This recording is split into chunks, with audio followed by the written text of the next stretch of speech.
Sometimes the quietest whisper changes everything. In the sterile halls of Seattle's Bayside Medical Center, a billionaire's daughter sat trapped in silence, broken, angry, and ready to give up on life itself. She had lost her hearing in a devastating accident. She had lost her hope in the months that followed. And on one desperate night, she had nearly lost her life. But what she didn't know, what no one could have predicted, was that an ordinary hospital orderly was about to walk into her room and offer her something no amount of money could buy. A chance to be heard. Before we continue, please tell us, where in the world are you tuning in from? We love seeing how far our stories travel.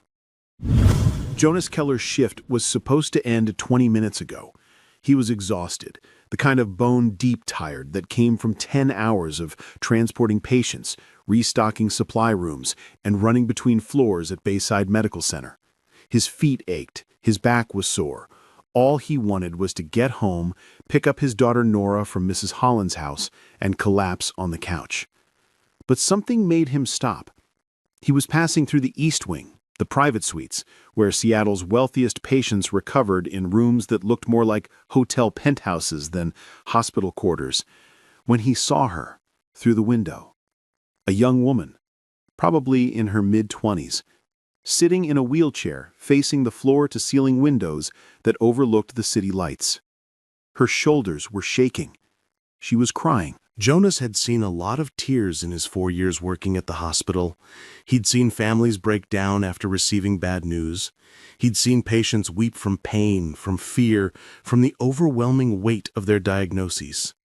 But there was something different about this woman's grief, something that made his chest tighten. She was crying the way people cry when they think no one is watching, when they've run out of strength to hold it together, when they've stopped caring whether anyone sees them fall apart. Jonas knew who she was. Everyone at the hospital knew. Mercy Hale, daughter of Corbin Hale, the tech billionaire who'd built Hale Dynamics from nothing into one of the most successful companies on the West Coast. 3 months ago, she'd been in a horrific car accident. She'd survived, but the trauma to her inner ears had left her completely, permanently deaf. The hospital staff whispered about her, about how she refused to eat, about how she'd thrown things at nurses who tried to help her, about how sign language instructors had tried and failed to reach her because she simply wouldn't engage. And 2 nights ago, Jonas had heard the most devastating rumor of all. She'd tried to take her own life. A night nurse had found her in the bathroom with broken glass pressed to her wrist. She hadn't cut deep enough to cause serious damage, but the intent had been clear. Since then, she'd been on suicide watch. Her room had become a prison of fluorescent lights and concerned eyes. Jonas stood in the hallway watching her cry through the window. He should walk away. He should clock out and go home to his daughter. This wasn't his job.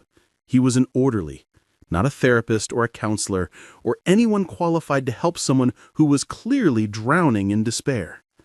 But something in his gut told him to stay. Jonas thought about his mother, Helen Keller, no relation to the famous one, though she'd heard the jokes her entire life, had been deaf since she was 3 years old. A severe case of meningitis had stolen her hearing, but never her spirit. She'd raised Jonas on her own after his father walked out, working as a seamstress while teaching her son that communication wasn't about sound. It was about connection. By the time Jonas was 5, he could sign fluently. By the time he was 10, he understood that his mother's deafness wasn't a disability. It was simply a different way of moving through the world. She taught him that silence didn't mean isolation. It meant paying attention to the things most people missed. Facial expressions, body language, the weight of a person's presence. Jonas had spent his childhood as his mother's interpreter. He'd gone to parent-teacher conferences and translated. He'd helped her navigate stores and appointments. He'd learned early that being deaf in a hearing world required courage, patience, and a stubborn refusal to be invisible. His mother had died 2 years ago, breast cancer. It had taken her quickly. too quickly for Jonas to properly say goodbye. But her lessons had stayed with him. And right now, looking at Mercy Hale through that window, Jonas heard his mother's voice in his head as clearly as if she were standing beside him. The hardest part of going deaf, Jonas, wasn't the silence. It was feeling like no one could reach me anymore, like I was locked in a room and everyone else was on the other side of the glass. Jonas made a decision. He pushed open the door. Mercy turned sharply at the movement, her eyes wide with alarm. Her hands gripped the armrests of her wheelchair so tightly her knuckles went white. Jonas could see the fear in her face, the same look she probably gave every stranger who walked into her room uninvited. Another nurse, another therapist, another person who would move their mouth and expect her to understand, who would pity her, who would treat her like she was broken. But Jonas didn't speak. He didn't try to explain himself or reassure her with words she couldn't hear. Instead, he walked slowly toward her, non-threatening, careful, and knelt down so they were at eye level. And then he raised his hands. "I see you," he signed, his movements slow and deliberate so she could follow, even if she didn't know the language yet. "You're scared. You're angry. You think no one understands." Mercy's eyes widened further. Confusion flickered across her face, followed by something else, something that looked almost like hope, but more fragile, more dangerous. Jonas continued signing. "But I do understand. My mother was deaf. She taught me this language when I was a child. She taught me that losing your hearing doesn't mean losing your voice." Mercy stared at him. Her lips parted slightly, but no words came out. Jonas could see her chest rising and falling rapidly, could see the tears still streaming down her face. "I know you're in pain. I know you feel alone. But you're not. I promise you, if you let me, I'll help you find your way back." For a long moment, Mercy didn't move, didn't breathe. She just stared at this stranger who had walked into her room and spoken to her, actually spoken to her, in a language that didn't require sound. Then, slowly, she nodded. Just once. Just barely. But it was enough. The door burst open. What the hell is going on here? Jonas stood up quickly as Corbin Hale stormed into the room. The billionaire was in his late 50s, tall and imposing in an expensive suit that probably cost more than Jonas made in 3 months. His face was red with fury and fear, the look of a father who'd been watching his daughter slip away and couldn't stand to see another stranger near her. "Who are you?" Corbin demanded. "What are you doing in my daughter's room?" Jonas kept his voice calm and steady. "My name is Jonas Keller, sir. I work here as an orderly. I know American Sign Language. My mother was deaf. I saw your daughter was upset, and I wanted to help." Corbin's eyes narrowed dangerously. "Help!" He took a step closer, his voice dropping to a cold, controlled rage. "You saw an opportunity, didn't you? You saw a vulnerable young woman and thought you'd swoop in and play the hero. What do you want? Money? Is that it?" "No, sir. I don't want anything from you. I just know what it's like to love someone who lives in silence, and I know your daughter is suffering in ways that medicine can't fix." "You don't know anything about my daughter." Corbin's voice cracked slightly. "You have no idea what she's been through, what we've been through." "You're right. I don't. But I do know what it feels like to watch someone you love feel completely alone in a room full of people. And I know that sometimes the only thing that helps is knowing someone can actually hear you, even without words." Corbin opened his mouth to respond, then closed it again. His jaw was clenched so tight Jonas could see the muscles working. The billionaire looked like he wanted to throw Jonas out of the room, maybe out of the entire hospital. But then, something made him pause. He turned to look at his daughter. Mercy was staring at Jonas with an expression Corbin hadn't seen in 3 months. Her eyes were still filled with tears, but they weren't the empty, hopeless tears he'd grown accustomed to. There was something else there now, something that looked dangerously like hope. Corbin's shoulders sagged slightly. When he spoke again, his voice was quieter. The best sign language instructors in Seattle have tried to work with her. Therapists, specialists, they all failed. Maybe, Jonas said gently, she wasn't ready to listen yet. Corbin was silent for a long moment. Then he pulled out his phone. What did you say your name was? Jonas Keller. Wait outside, Mr. Keller. I need to make some calls. Jonas stepped into the hallway, his heart pounding. He'd just inserted himself into a situation that was way above his pay grade. He'd approached a billionaire's daughter without permission. He'd made promises he wasn't sure he could keep. What had he been thinking? But then he remembered the way Mercy had looked at him when he signed, the way her expression had cracked open just for a moment, the way she'd nodded, giving him permission to try. 20 minutes later, Corbin Hale emerged from the room. Mr. Keller, his voice was still guarded, but the rage had faded into something more complicated. I've spoken with my daughter. She wants you to teach her. Jonas blinked. Sir? Sign language. She wants to learn from you. Corbin crossed his arms. I'm offering you a position as her private instructor. 3 days a week, 2 hours per session. I'll pay you 3 times whatever you're making now as an orderly. You'll come to our home once Mercy is discharged. If this works, if you can actually reach her, the position is yours for as long as she needs it. Jonas's mind reeled. 3 times his salary? That kind of money could change everything for him and Nora. But that wasn't why he'd walked into that room. I'll do it, Jonas said. But not for the money. I'll do it because your daughter deserves to know she's not alone. Corbin studied him for a long moment. Then, surprisingly, a small smile tugged at the corner of his mouth. Maybe you are different. Jonas drove home in a daze. The Seattle streets were wet from an earlier rain, reflecting the glow of streetlights and neon signs. He gripped the steering wheel, trying to process what had just happened.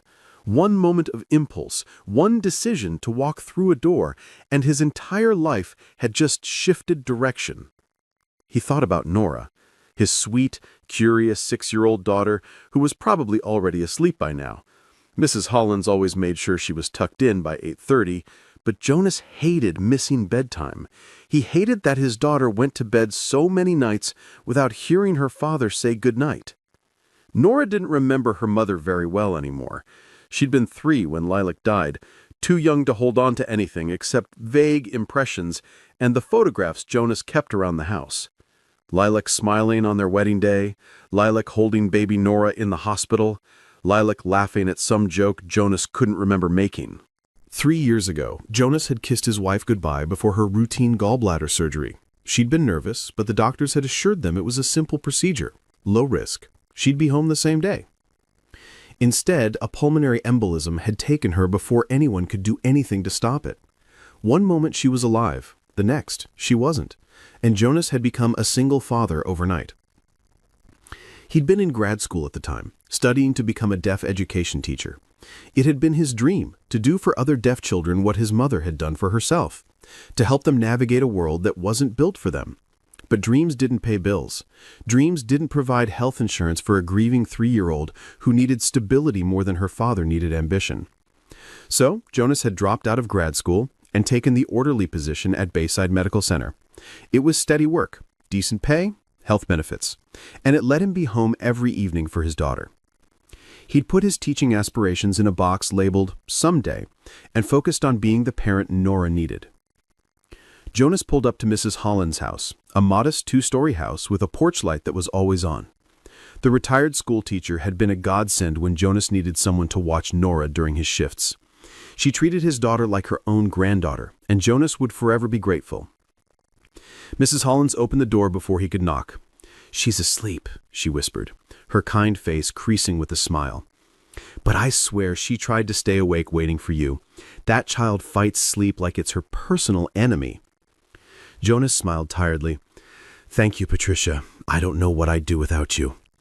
"Oh, hush. That little girl is pure joy." Mrs. Hollins patted his arm. "You look exhausted, Jonas. Long shift?" "You could say that. Actually, something unusual happened tonight." He told her about Mercy, about walking into that room, about the offer Corbin Hale had made. Mrs. Hollins listened with wide eyes. When he finished, she squeezed his hand. "Your mother would be so proud of you." Jonas felt his throat tighten. "I just hope I can actually help her." "You will," Mrs. Hollins said firmly. "You have your mother's heart, Jonas, and that's more powerful than any degree or certification." Jonas carried Nora to his car, her small body warm and heavy with sleep against his shoulder. She stirred slightly as he buckled her into her car seat. "Daddy?" Her voice was drowsy and small. "Hey, sweetie. Sorry I'm late." "It's okay," she yawned. "Mrs. Hollins made cookies. I saved you too." Jonas felt his heart squeeze. "Thank you, baby. That was very thoughtful." "Daddy?" Nora's eyes were already closing again. "Did you help someone today at the hospital?" Jonas paused, his hand on the car door. "Yeah, honey. I think I did." "Good," Nora mumbled. "Grandma Helen always said helping people is the most important thing." Jonas blinked back sudden tears. His mother had died before Nora could really know her, but somehow his daughter had absorbed her grandmother's lessons anyway. "She was right," Jonas whispered. "She was absolutely right." 2 weeks later, Mercy Hale was discharged from Bayside Medical Center. Jonas arrived at the Ashford estate on a gray Thursday morning, his truck looking ridiculously out of place among the luxury vehicles in the circular driveway. The house, mansion really, was stunning. A sprawling contemporary structure with floor-to-ceiling windows overlooking Puget Sound. The kind of place Jonas had only seen in magazines. A housekeeper answered the door and led him through rooms that could fit his entire apartment inside them. Everything was tasteful, expensive, carefully designed. It felt more like a museum than a home. Mercy was waiting in a large sunroom filled with plants. She was still in her wheelchair, dressed in comfortable clothes, yoga pants and an oversized sweater. She looked better than she had in the hospital, but Jonas could still see the shadows under her eyes, the tension in her shoulders. Corbin stood nearby, his arms crossed, watching Jonas like a hawk. Jonas set down his bag and approached Mercy slowly. He knelt so they were eye level again, the same way he'd done in the hospital, and signed a greeting. "Hello, Mercy. Are you ready to begin?" Mercy stared at him. Then, hesitantly, she lifted her hands and attempted to sign back. Her movements were clumsy, uncertain, but Jonas could make out the shape of what she was trying to say. "I'm scared." Jonas felt something crack open in his chest. He signed back, his movements gentle. "Being scared is okay. We'll go slowly, I promise." The first sessions were brutal. Not because Mercy wasn't trying, she was. But frustration came quickly when her hands wouldn't move the way her brain wanted them to, when she couldn't remember signs she'd learned the day before, when Jonas had to correct her positioning over and over. During their third session, she threw a book across the room. It happened after Jonas had corrected the same sign for the 5th time. Mercy's face had flushed red, her eyes filling with angry tears, and she'd grabbed the nearest object, a hardcover book about architecture, and hurled it at the wall. Jonas didn't flinch.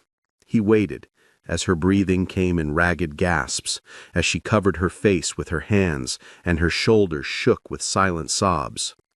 Then he walked over, knelt beside her wheelchair, and waited until she looked at him. "You're allowed to be angry," he signed. "You're allowed to be frustrated. This is hard, harder than most people will ever understand. But throwing things won't make it easier." Mercy glared at him through her tears. "I hate this," she signed back, her movements sharp and aggressive. "I hate being broken. I hate that everyone looks at me like I'm fragile. I hate that my own father has to learn a new language just to talk to me." "You're not broken," Jonas signed firmly. "You're different now. That's not the same thing." "You don't understand," Mercy signed, and Jonas could see the desperation in her eyes. I had a life. I had plans. I was supposed to take over my father's company someday. I was supposed to... Her hands faltered. I was supposed to be normal. Jonas sat back on his heels. Then he pulled out his phone and showed her a photo. It was a picture of his mother, Helen, at her sewing machine. She was smiling at the camera, her hands paused mid-stitch, her eyes bright with joy. "This is my mother," Jonas signed. "She was deaf from the age of 3. She raised me alone. She worked as a seamstress for 40 years. She taught me that normal is just a word people use when they're afraid of different." Mercy stared at the photo, then at Jonas. Did she ever wish she wasn't deaf? Jonas considered the question carefully. I think sometimes she wished the world was more accommodating, but she never wished she was someone else. She told me once that being deaf taught her to see the world more clearly than most hearing people ever would. Mercy's hands trembled as she signed, "I don't know how to see anything clearly anymore." "Then let me help you," Jonas signed. "That's why I'm here." Have you ever watched someone learn to trust again after they've lost everything? It's not a straight line. It's not a steady climb upward. It's messy and non-linear, full of breakthroughs followed by setbacks, hope interrupted by despair. But it's also one of the most beautiful things you'll ever witness. Over the next several months, something shifted. Mercy started showing up to lessons on time, then early. She started practicing between sessions, her hands moving through signs as she sat by the windows overlooking the water. She started asking questions, not just about the language itself, but about Jonas's mother, about deaf culture, about the community she was now part of, whether she wanted to be or not. And Corbin Hale surprised everyone by throwing himself into learning alongside his daughter. The billionaire CEO, a man accustomed to boardrooms and business deals, sat through Jonas's lessons like a devoted student. He practiced signs while on conference calls. He hired additional tutors to work with him on days Jonas wasn't there. He was determined that his inability to communicate with his daughter would never again be the barrier that kept them apart. Jonas watched the relationship between father and daughter begin to heal, and it filled him with a quiet satisfaction he hadn't felt in years. But he noticed something else too. He noticed the way Mercy's eyes lingered on him when she thought he wasn't looking. The way her smile became more genuine when he arrived. The way she laughed, really laughed, when he told stories about his mother's mischievous sense of humor. And Jonas had to be honest with himself. He noticed because he was looking for it. Because somewhere between correcting hand shapes and celebrating breakthroughs, between witnessing Mercy's worst moments and watching her slowly piece herself back together, Jonas had started falling for her. 6 months into their lessons, Jonas did something impulsive. He brought Nora to a session. Corbin had mentioned wanting to meet Jonas's daughter, had expressed curiosity about the little girl Jonas mentioned so often. And Nora had been begging to see where her daddy went 3 times a week. So, on a sunny Saturday morning, Jonas drove to the Hale estate with his daughter in the back seat, chattering excitedly about the castle they were going to visit. Mercy was in the sunroom when they arrived, practicing signs with a book propped in her lap. She looked up when Jonas entered, and her expression shifted from concentration to surprise when she saw the small girl holding his hand. Nora stared at Mercy with wide, curious eyes. Then she stepped forward and signed, "Hello. My name is Nora. You're very pretty." Mercy's mouth fell open. She looked at Jonas, then back at Nora. "You know sign language?" Mercy signed to the little girl. "My grandma Helen taught me before she died." Nora signed with the confidence of someone who'd been using the language since before she could speak. "Daddy says she was the smartest person he ever knew." Mercy's eyes filled with tears, but this time they were happy tears. "Your grandma sounds wonderful," Mercy signed. "She was," Nora agreed. Then she climbed up onto Mercy's lap like she'd known her for years. "Daddy talks about you all the time. He says you're very brave." Jonas felt his face heat up. Corbin, who'd just entered the room, was trying not to smile. Mercy looked at Jonas over Nora's head, her expression soft and wondering. "Does he now?" she sighed. Jonas cleared his throat. Shall we begin today's lesson? Nora changed everything. The little girl became a regular visitor to the Hale estate, her bright presence filling the enormous rooms with laughter and energy the house had been missing. She taught Mercy signs Jonas hadn't gotten to yet. She showed her games and jokes and silly songs translated into hand movements, and Mercy blossomed under the attention. She'd never had siblings. She'd grown up in a world of boarding schools and tutors, of business dinners and charity galas where children were expected to be seen and not heard. But Nora didn't care about any of that. To her, Mercy was just her dad's friend who needed help learning to talk with her hands.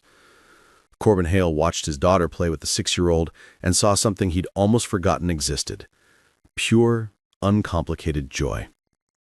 One afternoon, after Nora had convinced Mercy to play Tea Party using elaborate sign language commentary, Corbin pulled Jonas aside. "Your daughter is remarkable," Corbin said quietly. "Thank you. She gets it from her mother."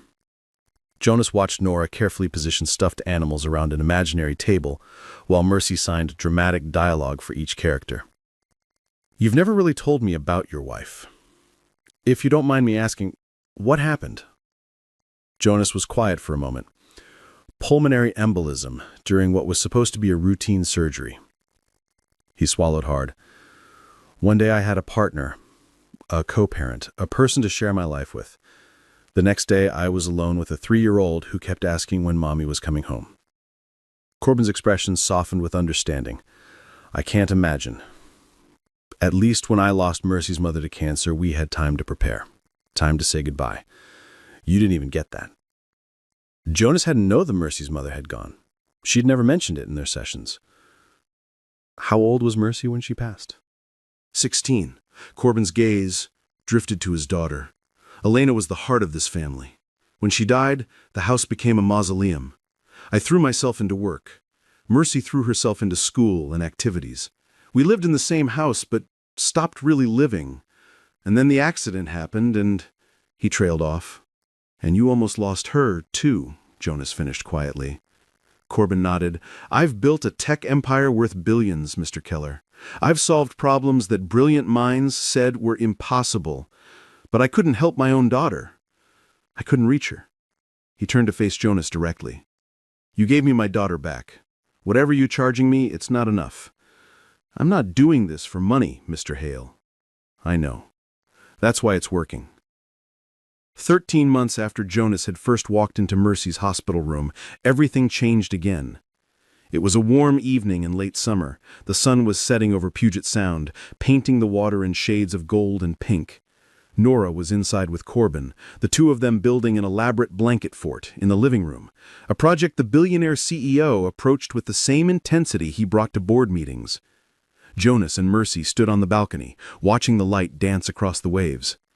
Mercy had been walking for months now, her physical recovery complete, even if the emotional healing was still ongoing. She looked healthy, strong, more confident than Jonas had ever seen her. She had started volunteering at a center for deaf youth, using her experience to help others navigate their new reality. "I've been thinking," Mercy signed, her hands moving gracefully through the warm air, "about what my life would be like if you hadn't walked into my room that night." Jonas turned to face her. "You would have found your way eventually. You're stronger than you think." "I don't think so," Mercy signed, honestly. "I was ready to give up, Jonas. I had given up. And then you showed up and refused to let me disappear. I saw someone who needed help," Jonas signed. "I couldn't just walk away." "Why not? Most people did." Jonas hesitated. How could he explain that moment in the hallway? The pull he'd felt toward her pain, the voice in his head that sounded like his mother, the knowledge that he had something precious to offer. "My mother taught me that silence doesn't mean someone has nothing to say. She taught me to listen with more than my ears. And when I saw you that night, I heard you screaming even though you didn't make a sound." Mercy's eyes glistened with tears. "Thank you," she signed, "for hearing me, for not giving up, for showing me that losing my hearing didn't mean losing everything." "Thank you," Jonas signed back, "for letting me in." They stood in comfortable silence for a moment, watching the sun sink lower on the horizon. Then Mercy did something that made Jonas's breath catch. She reached out and took his hand. Not to communicate, not to practice a sign, just to hold it. Jonas looked down at their joined hands, then up at her face. Mercy was watching him with an expression that was both nervous and hopeful, vulnerable and brave. "Is this okay?" she signed with her free hand. Jonas's heart was pounding so hard he was sure she could hear it. "Yes," he signed back, "more than okay." Falling in love wasn't something Jonas had planned.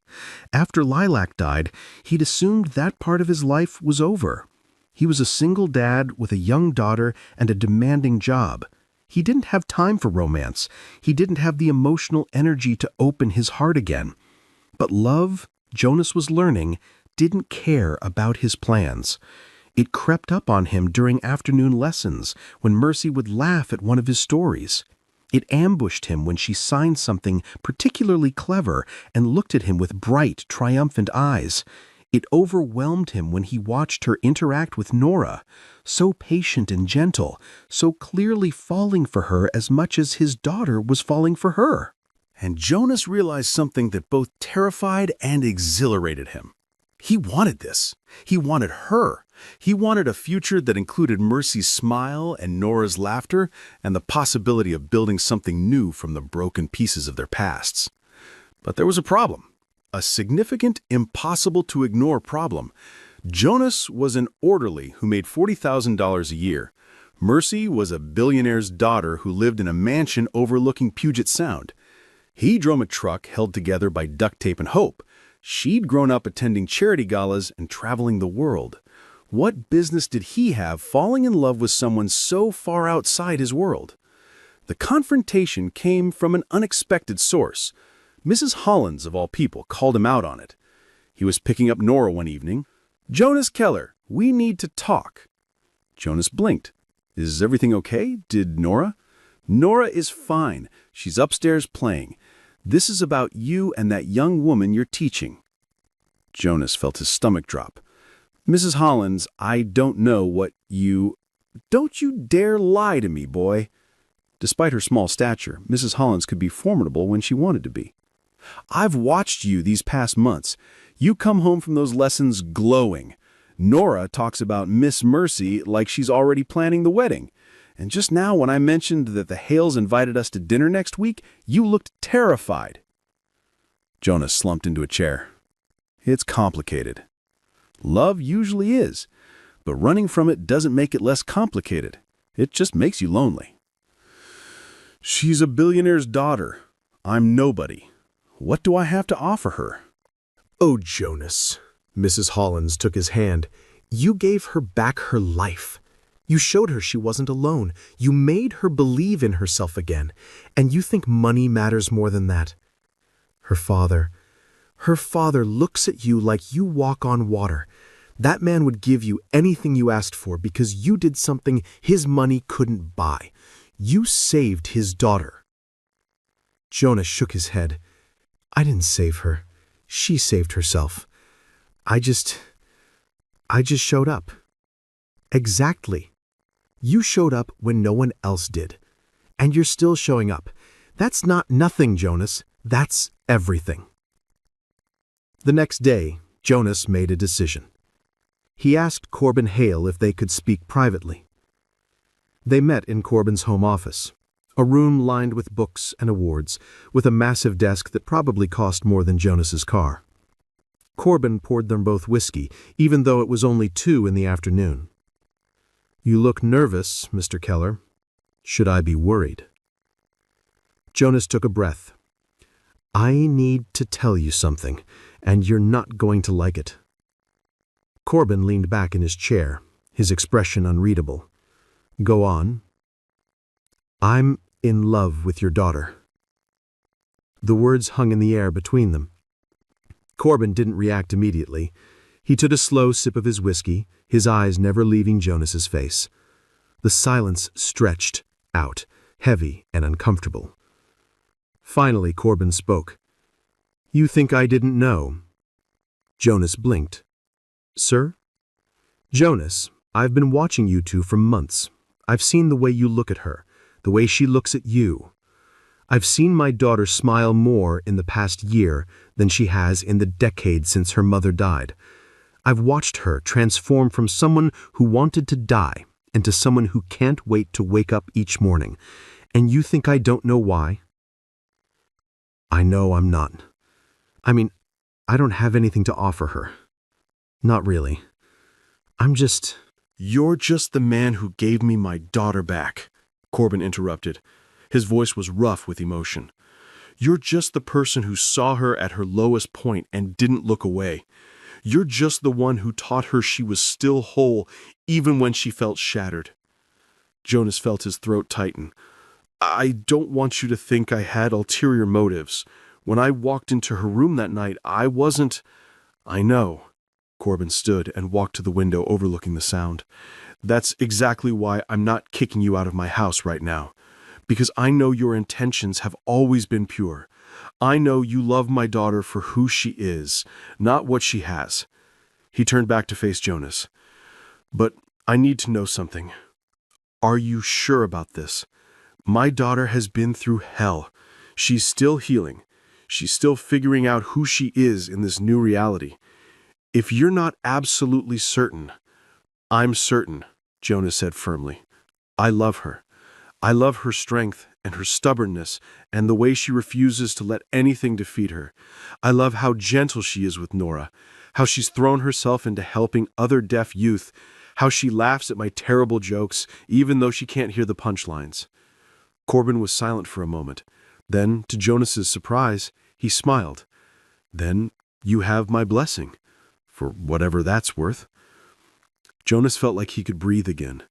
It's worth everything, sir. Just promise me one thing, Corbin said seriously. Anything. Don't call me sir anymore. If you're going to be part of this family, call me Corbin. Jonas told Mercy how he felt on a quiet Tuesday afternoon. They were in the sunroom, just the two of them. Nora was at school, Corbin was at the office. It was just Jonas and Mercy and the afternoon light filtering through the plants. They had been practicing a complex conversation when Jonas stopped mid-sign. I need to tell you something, and I need you to let me finish before you respond. Mercy's eyebrows drew together with concern. Okay. Jonas took a breath.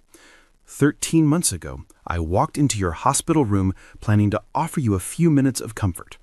I didn't plan to stay. I didn't plan to become your teacher. I definitely didn't plan to fall in love with you. Mercy's eyes widened. But I did, Jonas continued, his hand steady even though his heart was racing. I fell in love with your determination, with your courage, with the way you fight for every small victory and refuse to let anything keep you down for long. I fell in love with the way you are with Nora, the way you light up when you master a new concept, the way you make me laugh even on my worst days. I know I'm not what anyone would choose for you. I'm not rich. I'm not impressive. I'm just a single dad who works at a hospital and drives a truck that barely runs.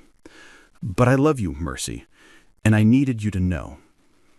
For a long moment, Mercy just stared at him. Her face was unreadable.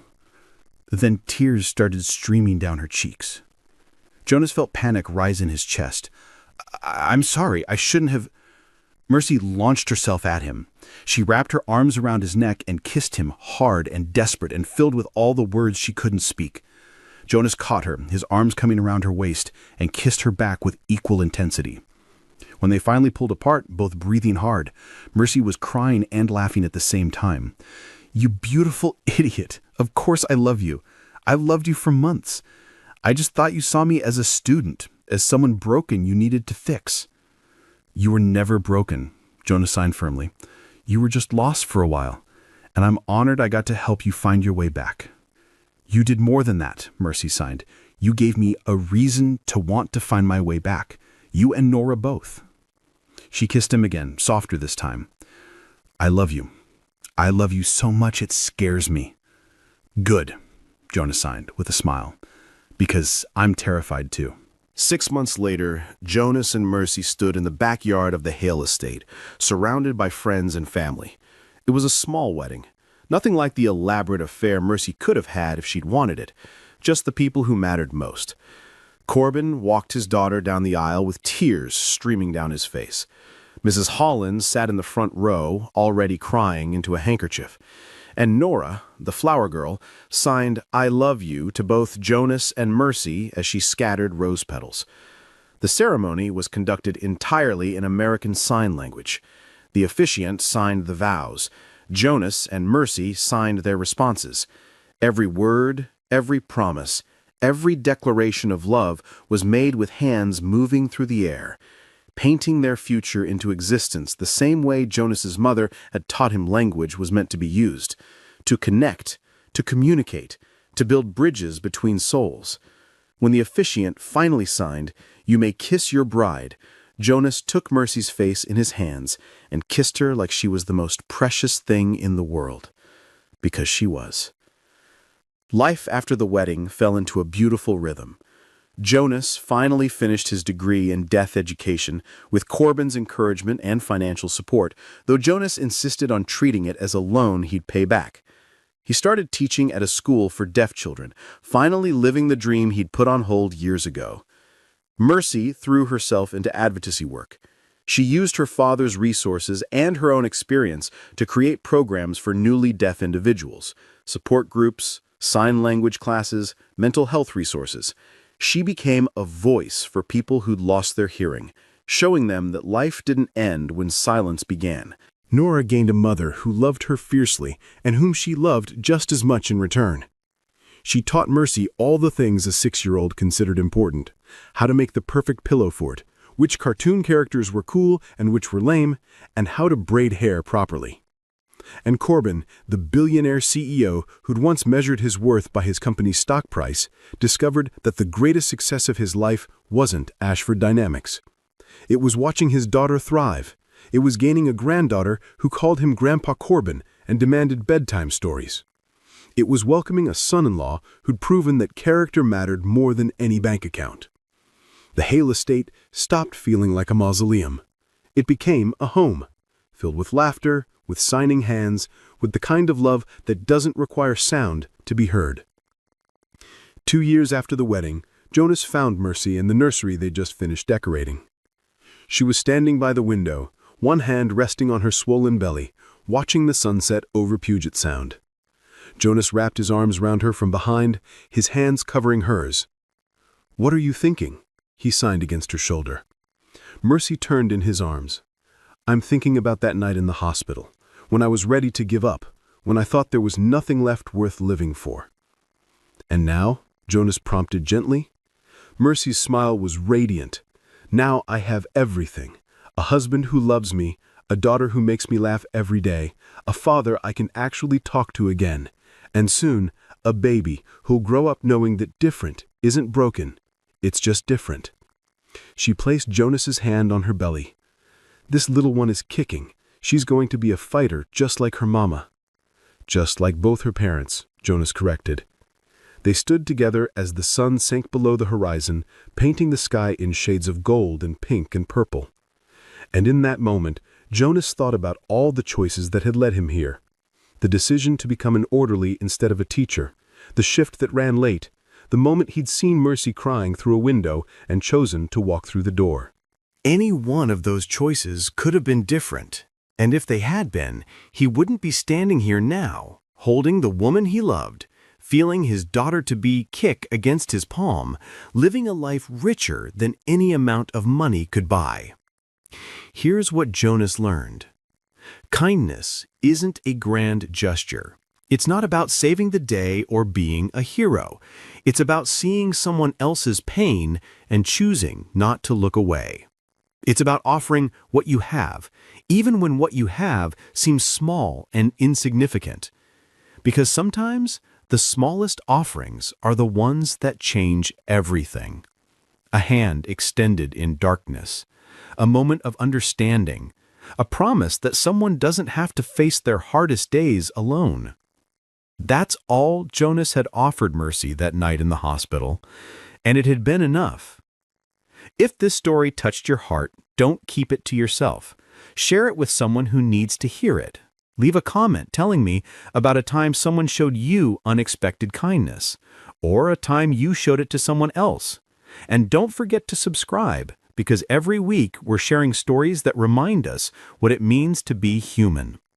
Stories about connection, compassion, and the quiet miracles that happen when we choose to care. Thank you for being here. Thank you for listening. Until next time, keep your hearts open and your hands extended, because you never know whose life you might change.